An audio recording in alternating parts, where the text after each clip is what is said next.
So this exhaust bolt was stripped out,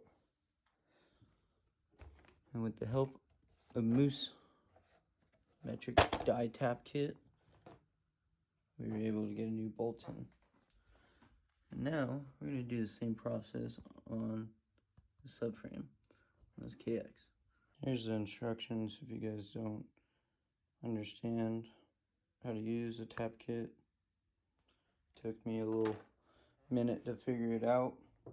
Exhaust flange bolt is the exact same size as this KX one, so it's going to be the M8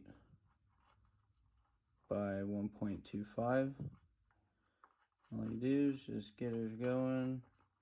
It'll go in for you, and we'll make some new threads. Simple. They're all gummed up and trashed. Perfect tool for it. And there we go, just like that we have new threads. We'll give it another go to really clean it up. But yeah.